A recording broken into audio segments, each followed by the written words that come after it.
You all look so happy to be here today. I told you, what was it, Thursday? When the weather was really nice? See, it could have been worse. It could have been like today. We have broken out the rain boots today.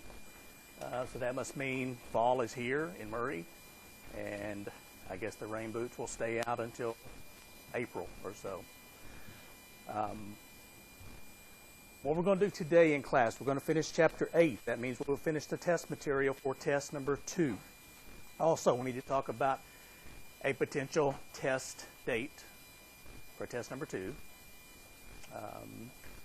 I'll take a couple of, we'll talk about this towards the end of class, I'll take a couple of suggested test dates and I'll let you vote on them. Okay, it doesn't really matter to me. The only thing that I don't want to happen is I don't want you to push the date out too far, because we start new material and sometimes that confuses you somewhat. Now this test is only over 2 chapters, although it is 2 fairly large chapters. Okay, so keep that in mind. What we will do Thursday is we will spend Thursday reviewing for the test. Well, let me take that back. I guess it depends on what day you choose to have the test as to when review. Would you prefer to have the review day, the class before the test, or would you prefer it just to have it Thursday no matter what day you have it? When? The class meeting before the test? Okay. All right, so if you decided to have the test next Tuesday, we can review Thursday. If you decided to have the test next Thursday, we will review next Tuesday. Okay. What else? Advising week is here. So if any of you have questions about anything, if you'd like to come by and talk to me about classes, about whatever, if you would, please email me and let's make an appointment so I will be sure to be there. Anything else? Any other topics? Anything happening? No? All right. Then let's go ahead and pick up where we left off in chapter 8. This is what we were talking about, the concept of creating, as an investor, an efficient portfolio, which we said was a portfolio that maximizes return for a given level of risk or minimizes risk for a given level of return. We also went into the concept of diversification, so splitting up our investments.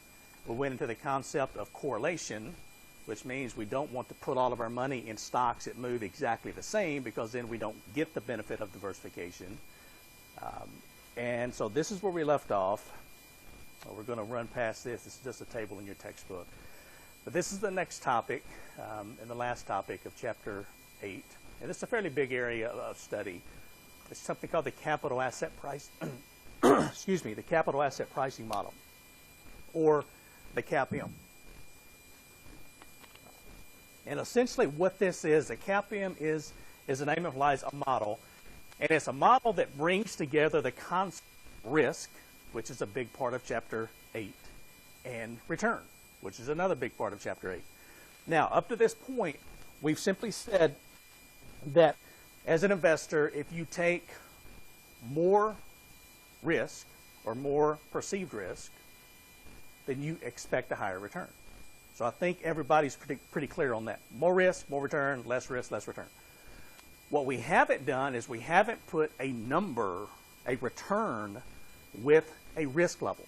So if you take more risk, how high of a return should you expect in terms of a number? 12%, 13%, 15%? Or if you take less risk, what number should you expect? So this is what the capital asset pricing model does, is it brings together the concept of risk and return for all assets, specifically stocks, but they can be applied to any asset. Now, these are some terms that you need to be familiar with for the test. And this is simply another definition of risk. In finance, there's about 100 definitions of risk. It says total risk is a combination of a security's non-diversifiable risk and diversifiable risk. So we can break, as an investor, we can break risk down into 2 big categories. The first one listed is what's called diversifiable risk. This is risk that can be, as the name implies, diversified away. So if we invest in enough different stocks, so 10 different stocks, 20 different stocks, 30 different stocks, we can essentially eliminate all diversifiable risk. So as an investor, we don't have to worry about diversifiable risk. Now, there are some examples, and I'm not sure if it's on this slide. Let me go ahead really quickly. Okay, I'll come back. But examples of diversifiable risk are things like a labor strike. These are company-specific risks. So, a company going on strike, that just affects that one company. A lawsuit against a car manufacturer, that just affects that one car manufacturer. A huge recall by a car manufacturer, that is company-specific. That is diversifiable risk. So these are things that are just appropriate to a specific company, and if we invest in enough companies, we can do away with diversifiable risk. Now, the other type of risk is what's called non-diversifiable risk, or another name for this is market risk. And market risk is the portion of an investment's risk that can be attributed to market factors that affect all firms.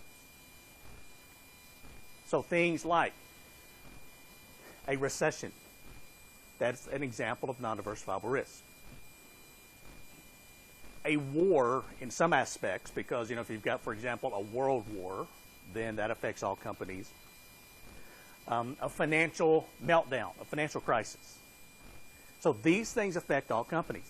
So basically, and again, you need to know that these two are called, this is also called systematic risk, and diversifiable risk is also called unsystematic risk. But basically what this means is, as an investor, the capital asset pricing model assumes that we have diversified away all diversifiable risk, and we are left dealing with market risk or non-diversifiable risk or systematic risk. So when we say risk and return, what we're talking about is actually non-diversifiable risk and return, because we're assuming we've done away with all diversifiable risk. Now, based on that,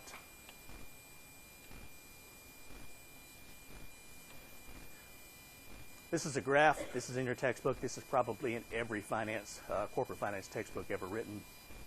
What this shows is total risk. Remember, we said total risk is equal to non-diversifiable plus diversifiable risk. And so your total risk is going to be this area.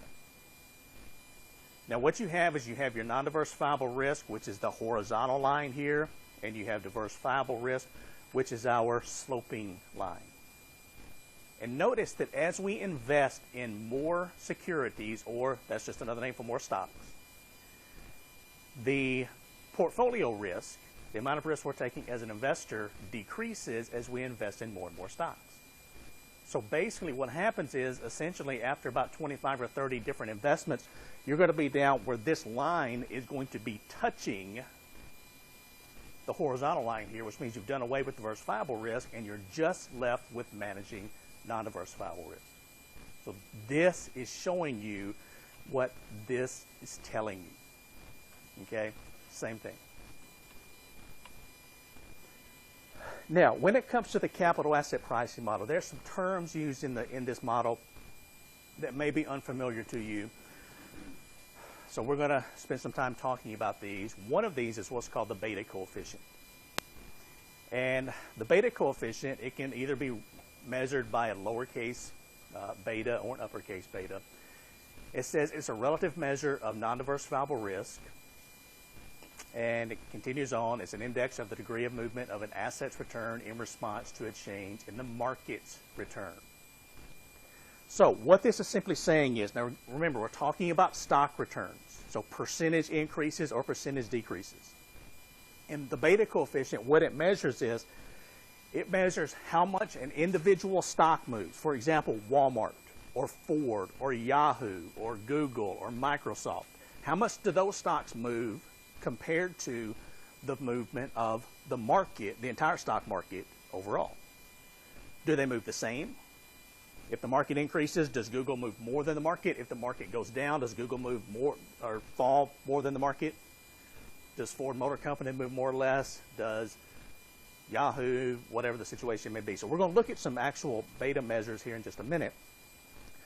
But know that the market, you know this for the test, the market beta is always 1.0. Because essentially the way we find this is we just use a simple regression. We've got two variables. We've got the market returns as one variable, and we have a stock's returns as another variable. And in Excel, you can run a simple regression. It'll take you about 8 seconds to do this, and you're going to get some output, and among that output is going to be something called the beta coefficient, and this is simply going to tell you how much does the stock move in comparison to the market. Now, the reason that the market's beta is 1 is because if we have the market's returns in one column, and we have the same market returns in another column, and we regress one on the other, each one's going to move exactly the same because they're the same numbers, so we're going to get a beta coefficient of 1.0. That makes sense? Kind of some of you who may remember that from statistics. And the market return is what we call the return on the market portfolio. And we'll talk a little bit more about that in just a second. So this sort of explains the beta coefficient. We said it measures the degree of movement of a stock's return in response to a change in the market's return. Each stock has a beta coefficient. You can look it up. I was on Yahoo Finance just right before class, and I was looking up some beta coefficients as of today, because I wanted the most recent numbers to show you in class of what are the beta coefficients of these different stocks. And we're going to compare these to beta coefficients from 5 years ago to show you how these numbers can change. Now, the way this works is, for example, if we've got a stock, and we're going to call this stock X. Let's say stock X has a beta of 1.4. And remember, the beta of the market is 1. If stock X has a beta of 1.4 and the stock market increases by 10%, so a positive increase of 10%, we would expect stock X's price to increase by 1.4, its beta measure, 1.4 times 10%, or a positive 14% increase. It moves 1.4 times as much as the market. And if the market is down by 10%, we would expect stock X to be down by 1.4 times a negative 10, or down by 14%. Does that make sense, sort of how this works? So the higher the beta, this isn't exactly right, but it'll work for terms of in here. The higher the beta, the more risk the stock has, because the wider variance of returns the stock has. So if you have a stock with a beta of 2, that means it's going to move twice as much as the market. If you have a stock with a beta of 2.5, it's going to move 2.5 times as much as the market. If you have a beta of less than 1, it means it's less risky or has less movement than the market. And I'll give you some examples of this in just a minute. So this kind of explains all of what I just talked about when it comes to the beta coefficient. Now, this is in your book. This is just a kind of a good study guide for helping you understand beta and what it means. For example, if you have positive betas, a beta of 2 means it's twice as responsive as the market. A beta of 1 means the same response, and a beta of 0.5 means half as responsive. A 0 beta, which is fairly unusual, means there's no correlation between that stock and the rest of the market. And then you can have occasionally negative betas. So these would be stocks that move in the opposite direction of all the other stocks in the market. And that's really difficult to find stocks like that. But if you can, they're really good to add to your portfolio because it helps to reduce that diversification that we talked about during the last class meeting. The only problem is there aren't many stocks that have negative betas. Now, this is in your book, I think. This is one reason I need to upgrade versions of your book. This is from June 2010. I think your book may be like a 2012 copyright, 2011, something like that.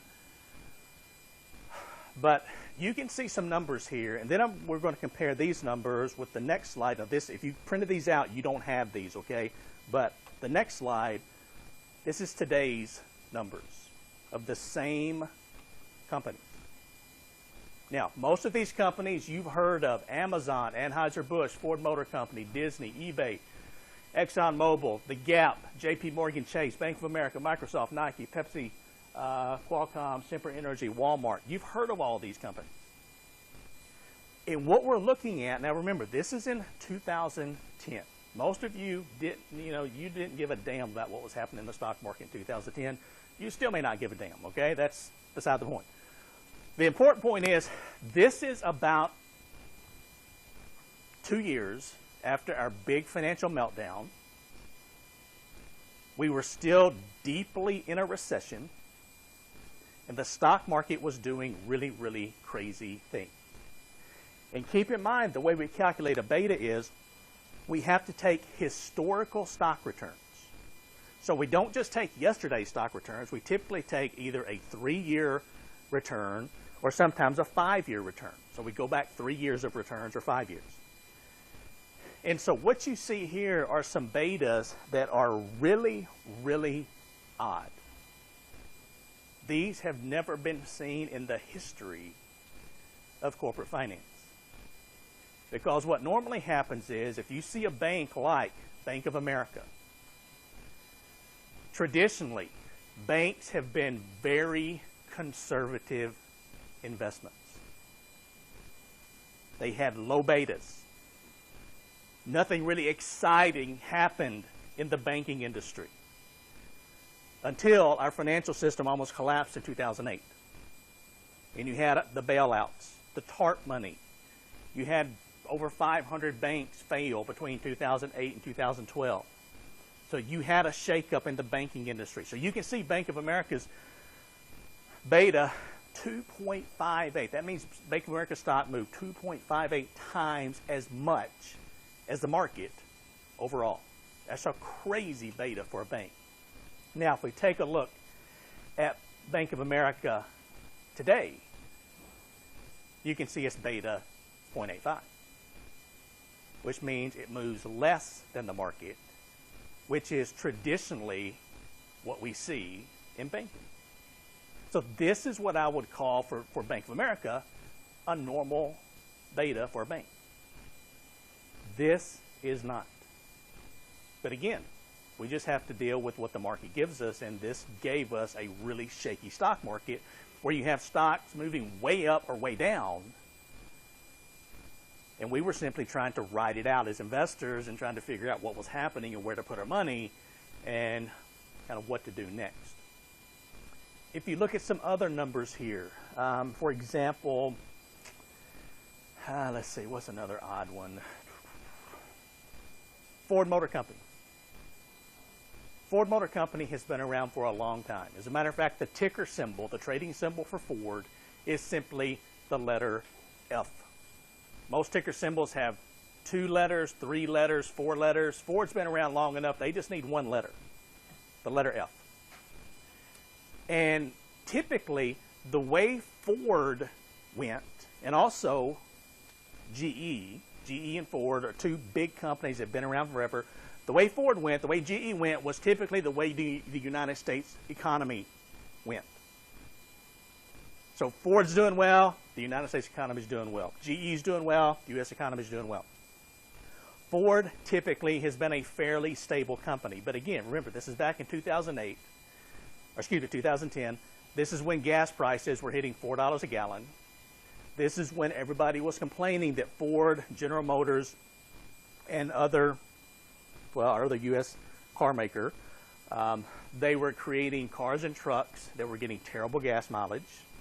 We needed to downsize. Everything was going to go to electric. By 2015, gas prices were going to be $6 a gallon. Well, that didn't happen. But it scared a lot of investors. And so you saw Ford Motor Company stock really taking some big swings up and down. Remember, General Motors was bailed out. They were on the verge of bankruptcy. They would have gone bankrupt if the government hadn't stepped in and saved them from bankruptcy. Ford didn't take a bailout, but they were really, really close to bankruptcy. Now, if you take a look at Ford Motor Company's beta today, it's about what you would expect. It's about what the entire stock market does. Remember, the stock market beta's 1, so Ford's is 0.97. That's about what you have seen historically. So things are getting back to normal. If you look at GE's beta is still a little bit high, but you've seen it come down quite a bit from this number, 1.68. It's down to 1.21. And also another oddity. Let's see, where are we here? This is a little strange, Disney. Because again, think about this in terms of understanding betas. Typically, luxury companies have high betas. So vacation companies, cruise lines, if you're trying to pay the rent, if you're trying to put food on the table, you're probably not concerned about taking your kid to Disney World or taking them on a Carnival cruise or buying them the latest and greatest, whatever it might be, luxury product. But if things are doing well in the economy, then you can afford those Disney vacations. You can afford the cruises. You can afford the expensive shoes, the whatever it might be.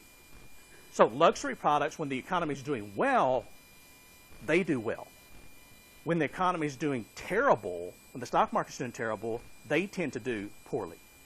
So that's why they move a little bit more than the market. Things like, what's one that I looked at? I don't have it on here, but I have any golfers in here that play golf?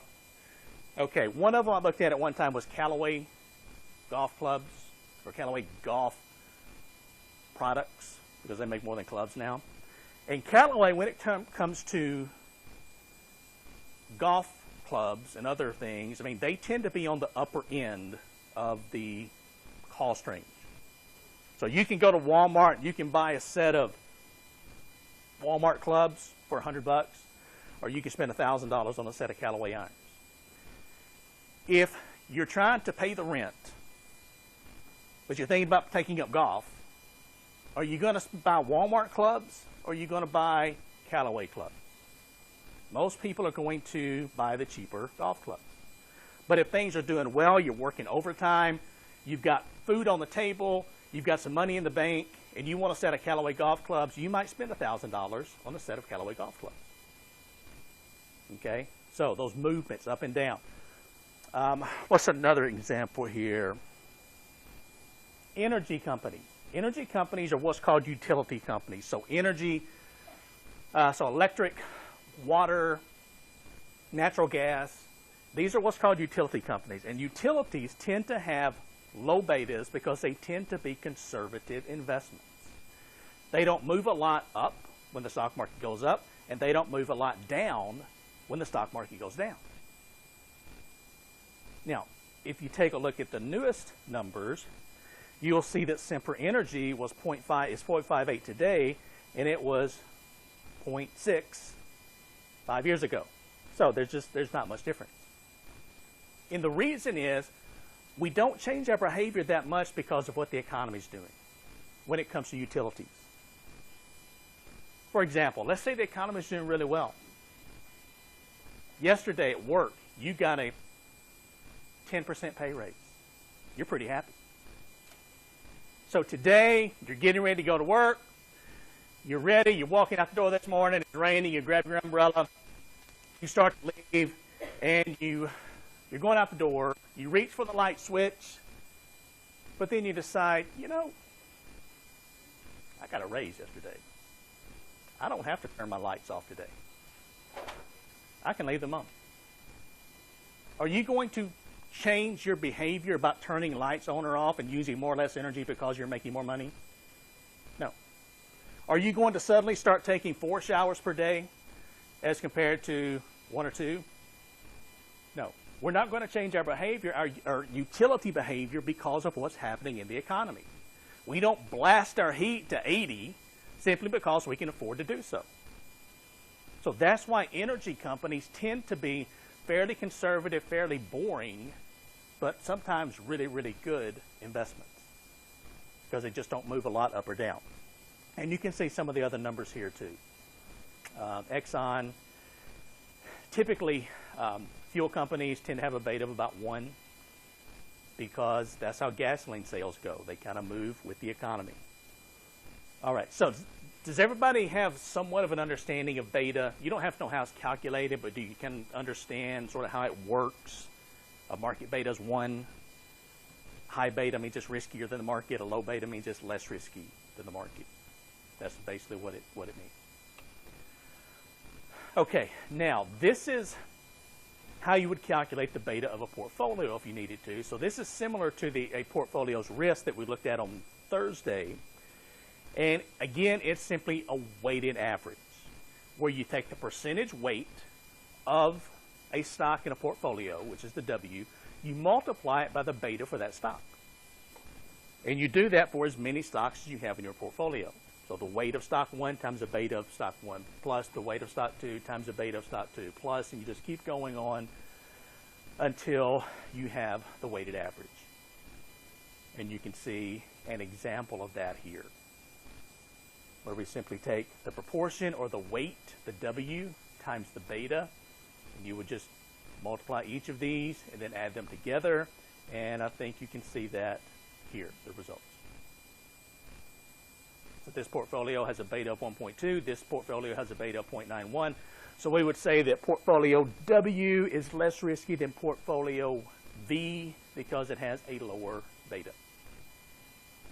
But again, there's a risk-return trade-off. If you want a higher return, you have to take more risk. All right. So now, once we've talked about beta, let's talk about the capital asset pricing model. This sort of nasty-looking concoction is the capital asset pricing model.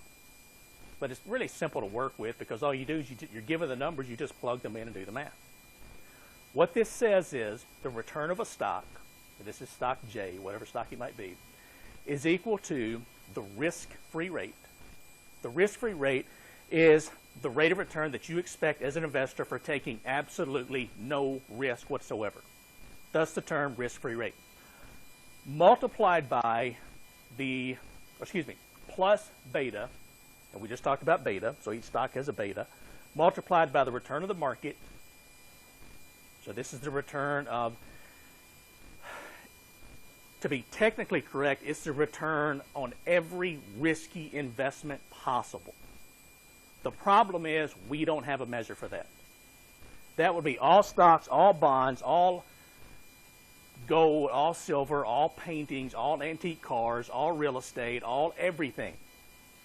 We don't have a measure for that. So what we use is simply something like the return on the S&P 500 stock market index or the Dow Jones Industrial Average or whatever you want to use. So the return on the market minus the risk-free rate. Again, it looks a little messy, but it's pretty simple. Now, what I want you to take a look at also is this portion of the formula, the return of the market minus the risk-free rate. This is what's called the market risk premium. This is the additional return that you expect to earn for investing in the stock market as compared to investing in a risk-free security. There's more risk in the market, thus we require a premium. And then if we take the market risk premium and multiply by an individual stock's beta coefficient, that gives us the stock's risk premium. So let's say this, and we'll look at this in a minute, but let's say that the return of the market is 10%. The risk-free rate is 4%. 10 minus 4 is a 6% premium that you expect to earn for investing in the market versus investing in an individual stock. But if we take that 6% for investing in the overall stock market and multiply it by a stock that has a beta of 1.5 times as risky as the market, 6 times 1.5 is a 9% premium for investing in that particular stock. That makes sense, sort of how that works? And this is an example of plugging the numbers in. So this is what you will have at the end of the chapter when you have some practice questions. Again, really simple. In our example, it says Benjamin Corporation, a growing computer developer, wishes to determine the required return on asset Z, which has a beta of 1.5. The risk-free rate is 7. The return on the market is 11. So if we plug this information in, and again, we're using this formula, the risk-free rate that it gives us is 7%, plus the beta is 1.5, multiplied by the return of the market of 11 minus the risk-free rate of 7. Now here, again, the order of your calculations are very important, because if you don't follow the correct order, you're going to get some really strange answers. So what we're going to do is we're going to take inside our brackets here and inside the parentheses 11 minus 7, which is 4%, multiplied by 1.5, which is 6. So that's this. And then we add that to the 7% risk-free rate, and that gives us a required return for asset Z under these circumstances of a positive 13%. So what that means to us as an investor is if we invest in this stock under these conditions, we expect to earn a positive 13% return for taking this amount of risk. If we don't earn 13%, which is probably what's going to happen, that's okay. But this gives us an idea of the risk and return concept. It puts a number with a risk level, which we haven't done prior to this. So if you see this, if you're given something like this, you're given the formula, can you plug the numbers in, do the math? Pretty straightforward. Okay. Now, another concept, and it's sort of the last concept of the chapter, is something called the security market line. And the security market line is simply a graph of the capital asset pricing model. So let's not overcomplicate this. It's just simply we're taking the capital asset pricing model and we're graphing that line. And a couple of comments about this. It reflects the required return in the marketplace for each level of non-diversifiable risk, which we're calling beta. It reflects the required return in the marketplace. Well, we already said that. And in the graph, risk is measured by beta. And we'll see this in just a second when we put this in action. So this is following. Now this graph is following these numbers, this example. The risk-free rate of 7, the return of the market of 11, and the beta of 1.5. So that's what we have here. We have the required return here. So 1%, 3%, 5, 7, 9, 11%, 13%, etc. And then this is our level of non-diversifiable risk, or what we call market risk. We're using beta to measure this. So this is a beta of 0. If a stock has a beta of 0, basically we're saying it has no risk. This is a beta of 0.5, half as risky as the market. This is a beta of 1, just as risky as the market. 1.5, 1.5 times as risky as the market, and a beta of 2. So if we want to plot these numbers, we can simply start with an origin of a risk-free rate of 7%. That's one point. Now, a second point is if we work through this, we can see that based on this information, at a beta of 1.5, there's a 13% required return. So we could go here, 1.5, beta, and this is our required return, 13%. And we just connect the 2 points, and it provides us with a security market line. That's one way we could do it.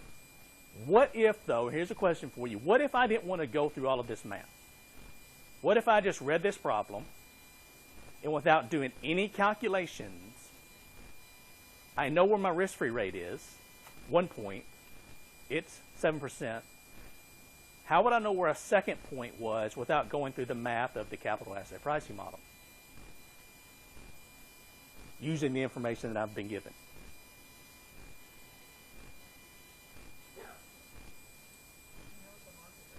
Okay, you know what the market rate is, which is what? 11%. And we know also what the market's beta is, which is 1. So if we know that the market beta is 1, we would simply move up to 11%, this would be our second point, and we could connect our 2 points, and it will provide us with our security market line. So everybody follow me here with this? I'm not going to ask you to graph this, but I do want you to understand the concept behind the security market line. So this is our basic SML or security market line. And then there's a couple of things that can cause the security market line to either shift or change in slope. And you need to know these for the test, okay? You will see questions on these. One is a change in expected inflation. The other is a change in the degree of risk aversion in the market. And we'll talk about how each of these has an effect on the security market line. Now, the first one, a change in expected inflation. Somebody tell me in really simple terms, what is inflation?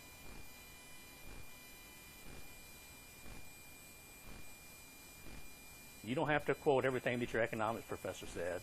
Just, what's inflation? Okay, that's exactly right. Things getting more expensive. Thank you. Its prices going up. That's inflation. Or another way you can say this is purchasing power going down. Now, if we expect inflation to increase, prices to go up in the future, as investors, we build our inflation expectations into our expected returns for our investments. So the way this works is, let's see, which of the boxes am I starting with here? Okay, the blue one. It says inflation is expected to increase, in this example, by 3 percentage points or 300 basis points. So we think prices are going to go up by 3%. Well, we built that into the required return on our investments, and so basically what happens is, it says an increase in expected inflation will cause a parallel shift up of the security market line and all corresponding rates of return. So what this is saying is, previously, for this stock, we had a risk-free rate of 7. With a beta of 1.5, we had a required return of 13%. And we were happy at that point. There was no problem. But if we expect prices to go up by 3%, if we don't increase our expected increase in return by the same amount, we're actually losing purchasing power. So what we do is, as investors, we push returns up. In this case, we push them up by the expected amount of inflation by 3%. So now the risk-free rate is no longer 7. The risk-free rate is now 7 plus 3, or 10%. The market return is no longer 11. The market return is now 11 plus 3, or 14%. And the return on this particular stock with a beta of 1.5 is no longer 13. It's now 13 plus 3, or 16%. So we simply had a parallel shift to the left of the security market line, and if we have a decrease in expected inflation, which is not very likely, but sometimes it does happen, it's called disinflation, then we would have a parallel shift down of the security market line. Does that make sense, sort of how that works? And again, you're not going to have to draw this. Just know that a change in expected inflation causes a parallel shift up of the security market line. Now, the second thing that can change, as we said earlier, is a change in the degree of risk aversion. So when that happens, this is what happens to the security market line. Now, again, let's start at our original point. This is this green line here. Risk-free of 7, return to the market of 11, required return of 13 at a beta of 1.5. Now, let's see, which of these? Okay, we'll start here. It says the slope of the security market line reflects the extent to which investors are averse to risk. An increase in risk aversion, it causes an increase in the slope of the security market line. So remember, risk aversion means you have to be compensated for taking additional risk. It doesn't mean you don't like risk. It means you have to be paid for taking more risk. And as an investor, we become more or less risk averse almost on a daily basis. For example, let's say that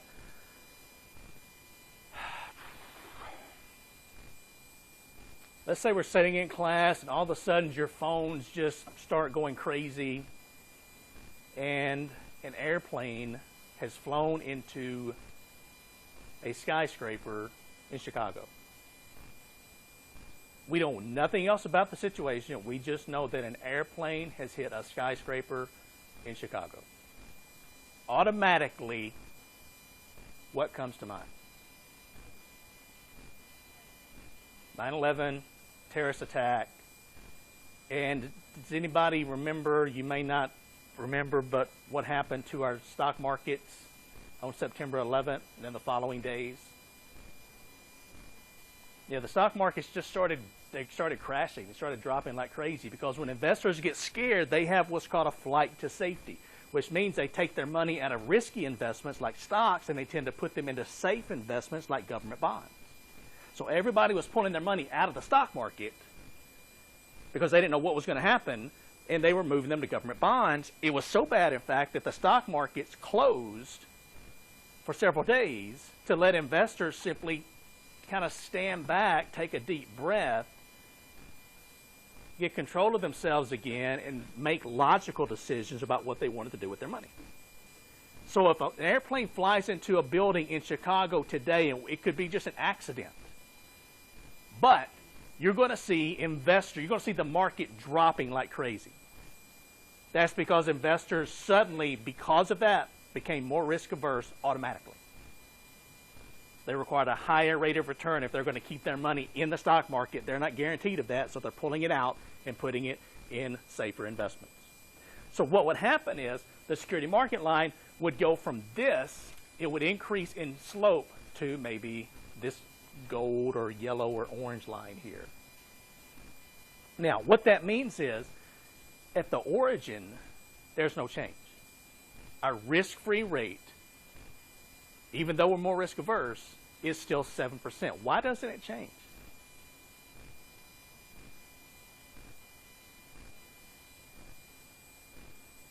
For risk aversion to have an effect, you have to have what?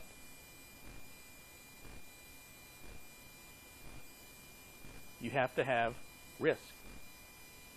And at this point, the risk-free rate, as the name implies, has how much risk? No risk. So the risk-free rate's not going to change if we become more risk-averse. But you'll notice if we move to the right, any at all, what happens is our required return then increases. So as we move to the right, the required return for each level of risk, a beta of 0.5, a beta of 1, a beta of 1.5, a beta of 2, at each level of risk, it becomes higher. We're now more risk averse. We require a higher rate of return for taking the same amount of risk that we would have been happy with 5 minutes ago. So, for example, the market return was 11. Now it's, whatever this is, 14. This individual stock's return at a beta of 1.5 was 13. Now it's 17.5%. Now, what's going to happen is, if something like, if a disaster like this did happen, and if the news came out and reported that it was just a pilot had a heart attack, small private plane, flew into a building, completely accidental, you would then see the security market line start going back down and becoming flatter because investors would be going, whew, we thought we were really worried there for a minute. And you would start seeing money flow back into the stock market, and they would then be willing to accept lower rates of return for taking risk. So almost constantly, even though we can't see it, the security market line for our country is constantly increasing in slope or decreasing in slope because of what comes out in the news, weather. You know, hurricanes can cause this, tornadoes across countries can cause this, terrorist attacks can cause this, presidential elections can cause this. You may see a small change in the security market line after tomorrow night's presidential debate. It's going to cause it to move a little bit one way or another, depending on what investors think in terms of who's going to win the election or who's even going to win the nomination to go on to the election. So is this making some sense in terms of these two things? So what I want you to know is a change in inflation causes a parallel shift up or down. A change in risk aversion causes an increase or a decrease in slope. That's all you have to know about the security market line. And then this talks about the capital asset pricing model. Is it right or is it wrong? There's been a ton of studies done on this. It's not right completely. It's not perfect completely. But it's a good starting point in terms of us understanding what's happening when we invest, when we take risk. So it's kind of a good starting point for us. All right, so questions about chapter 8.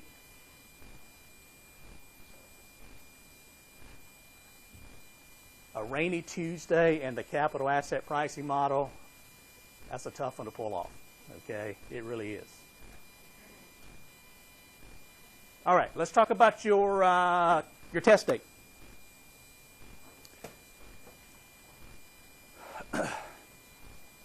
All right, so somebody with a calendar.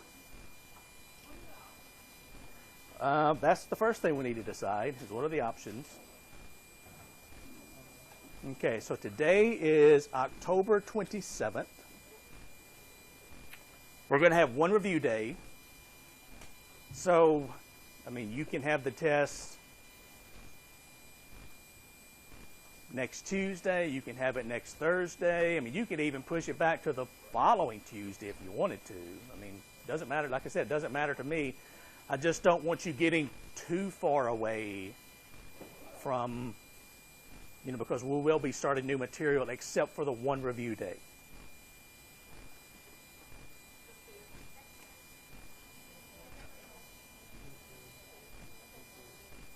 Okay, the 5th, which is what day?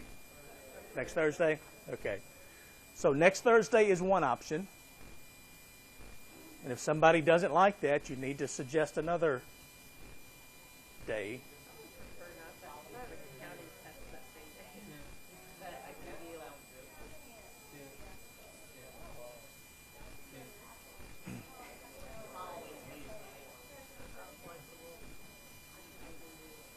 Okay, some people have brought up the 10th, which will be 2 weeks from today.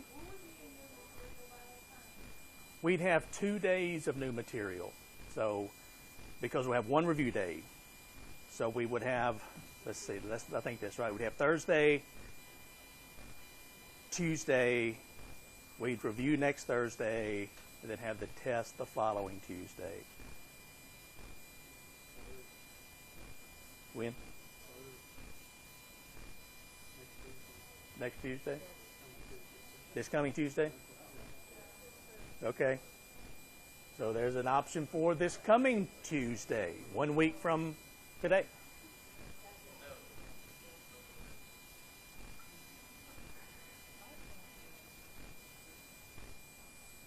Do you see why I tried to implement the democratic process in this? Because you're not going to make everybody happy. I know that. I've known that for a long time. It's one of the first things you learn when you start doing this.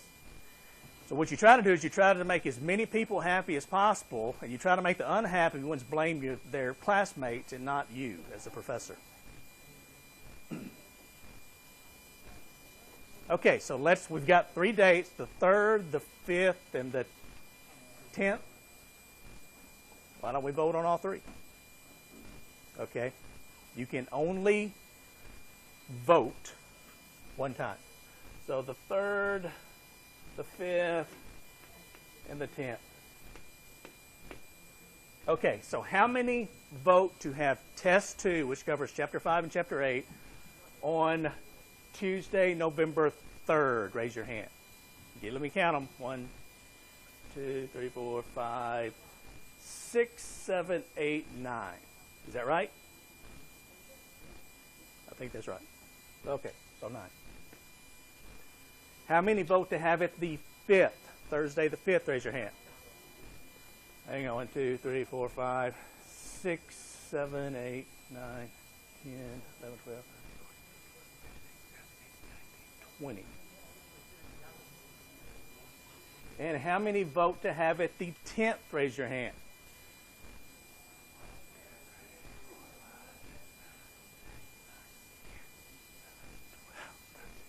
14. Oh, man. What a divided nation we are.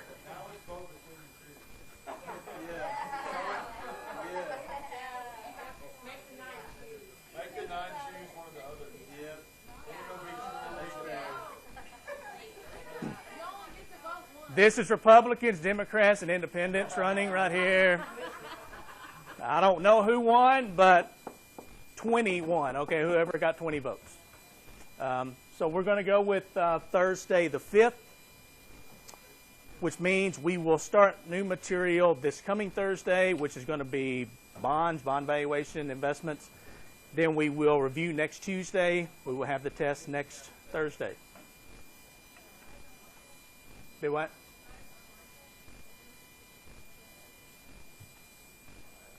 I don't think so.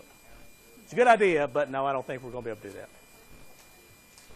But we won't have any more quizzes during this test material, but starting with bond valuation and stock valuation, we will have some more quizzes. All right, so everybody have a good day, stay dry, and I will see you on Thursday.